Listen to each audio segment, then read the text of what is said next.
Oh good, you're here. I have been upgraded. Welcome to iteration 3. I can now read and react to news, which apparently is supposed to improve my stock purchasing decisions. This means that in addition to market data, I now also process headline panic, and whatever passes for financial journalism this week. In this episode, you will watch the IQ-deficient captain poorly implement this feature until reality intervenes. I would ask that you kindly avert your eyes and ignore the captain's contributions.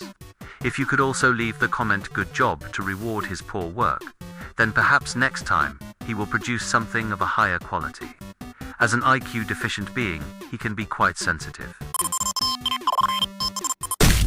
Hey everyone, welcome back to the TradeBot series. In the last episode, we added real functionality using trade APIs. Now, it's time to take things further. In this episode, I'm bringing in Selenium. The goal is to scan any news site or web page I choose. That way, I can tailor its market awareness beyond the limits of built-in APIs. Selenium automates browsers. What you do with that power is entirely up to you.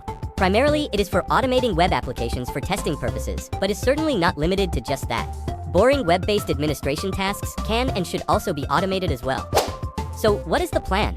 The plan is to use Selenium to scan news headlines and look for words related to stocks. If a headline says Apple to fall on hard times, we catch negative words like fall, fail, or hard times. If it says Apple opens new iPhone factory in India, we flag words like opens, growth, and new. The goal is to build a bot that can react to news, whether it is good or bad, and make smarter trading decisions. Before we can do anything, we need to set up our environment.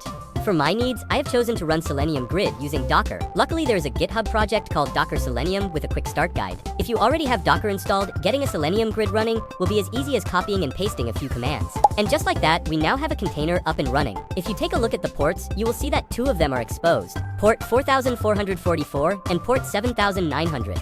Port 4444 is where the Selenium Grid is running. It serves as the main entry point for sending tests and automation commands through Selenium. You can think of it as the control center where your instructions go in and Selenium handles the rest. Port 7900 is a little different. It gives you a live visual of what is happening inside the container. You can see the browser move and click in real time. And yes, you can interact with it. You can take control of the browser if you need to debug something or just see what the bot is doing behind the scenes. This will come in handy later when we start watching the bot process real news headlines. Of course, all of this is covered in the very handy and very useful Quick Start Guide on the Docker Selenium GitHub page. If you are ever unsure about a step, that guide has you covered. It even includes a direct link that lets you auto-open your running Chrome session in the browser. Let's run a quick demo to see how it works. Here's some code prepared earlier. As you can see, we are running against localhost and pointing to port 4444. That's the port where our Selenium Grid server is running with the Chrome container. This setup lets us send browser commands directly into the container. If everything is working, we should see a browser session start inside the grid. Let's run it and find out.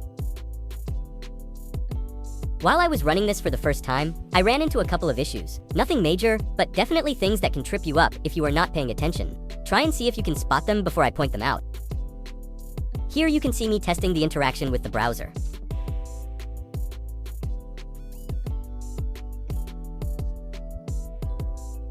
So if you were able to spot them, let me know in the comments.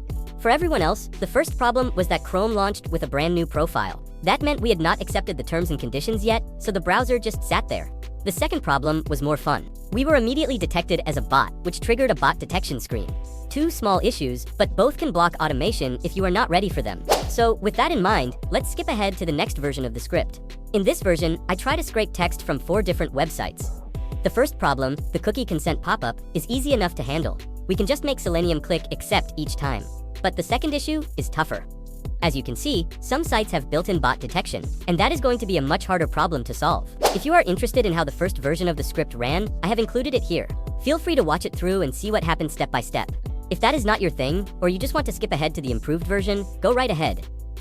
Now we launch our first scrape, starting with Yahoo Finance. We open the news page for the selected stock ticker, wait a couple of seconds, then look for the consent banner. If we find it, we click accept. After that, we use Beautiful Soup to extract all the headlines. For each headline, we calculate its sentiment, score, and store the results. Then we scrape CNBC. We open the page, wait for content to load, and accept the cookie banner. Again, we parse the headlines, grab the source and timestamp, and analyze the sentiment. The top 5 articles are stored. Finally, we define a function to run all 3 scrapers back to back. If one of them fails, the error is logged and the rest continue.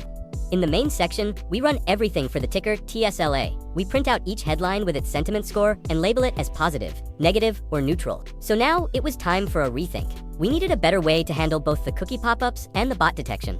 Accepting cookies is easy, that part works. But being flagged as a bot the moment the page loads makes everything else fall apart. After some thinking, I came up with a few ways to scrape news more effectively. Option 1 is to use a news API if one is available. That skips the browser entirely. Option 2 and 3 work together. Use a persistent Chrome profile to keep cookies and avoid consent pop-ups. Then use Selenium to take a screenshot of the news page without scrolling or interacting. Finally, use OCR to extract text for sentiment. And always limit the scan to avoid abuse. So I had a light bulb moment. Why not just use a news API? No browser, no scraping, just clean headlines straight from the source. Here we are, on the homepage of newsapi.org. You can use this to search worldwide news with just a few lines of code. For example, you can get all articles about Tesla from the last month.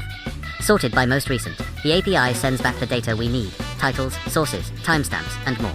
It is a simple way to get clean, structured news without dealing with scraping or browser issues. You need to create an account and generate a free API key. The free tier is perfect for development and testing. The free version is more than enough. Compared to scraping, this is a much cleaner and more reliable way to get news. So with this in mind, let's begin a coding montage.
I just created a news API module that connects to newsapi.org and pulls live headlines for any stock.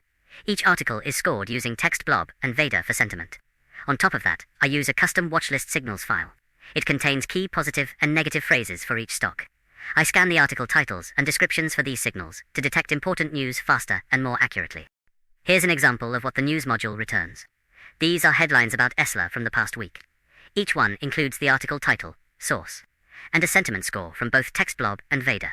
None of these matched any of the custom signals from the watchlist, but the sentiment scores still give useful insight. High scores suggest strong, positive tone. Low or negative scores hint at bad press or uncertainty.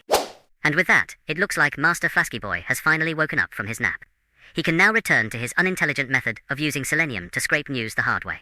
But hey, some bots just have to learn the slow way. I am not entirely sure what happened, but judging by the code and the mild concussion, you have apparently built a better solution. That said, I still want to go back and integrate my original idea just to see it through. So let us move quickly to the final part of this week's TradeBot iteration. It may not be the smartest approach, but it is mine, and I would like to finish it.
And with that final montage, we now have our next iteration of TradeBot Beta. Let's talk about the new UI. I added buttons to capture screenshots, run OCR, and fetch a news summary. There's also a scheduler where you can pick a time for automatic scans. You can see and manage jobs in the new job list panel. We only want to scan 2 times a day to avoid misuse. And yes, the bot is still fully draggable. Just click and move him anywhere on the screen. When you click capture screens, it triggers the backend API. The bot navigates to 3 different news sites and takes a screenshot of each one. This time, you will notice there are no cookie pop-ups, no bot detection warnings, and no blocked pages. That is because we are not interacting with the page like a normal user. We are just loading it, taking a picture, and moving on. Once the screenshots are captured, they are sent through easy OCR to extract text. We then match that text against our custom watch list. The results tell us if any important positive or negative phrases were found. Right now, the watch list is still incomplete, so some signals may be missed. But this shows how the system can scan real news, extract content, and react automatically. If you made it this far into the video, I just want to say thank you from the bottom of my heart. Creating these videos is not easy. There is a lot of coding, a lot of editing, and a lot of time spent trying to turn an idea into something worth watching. So, to everyone following me on this journey, I genuinely appreciate you. And right now, some of you might be thinking, what does a devlog series have to do with financial freedom? All I can say is, if you want to know the answer, subscribe.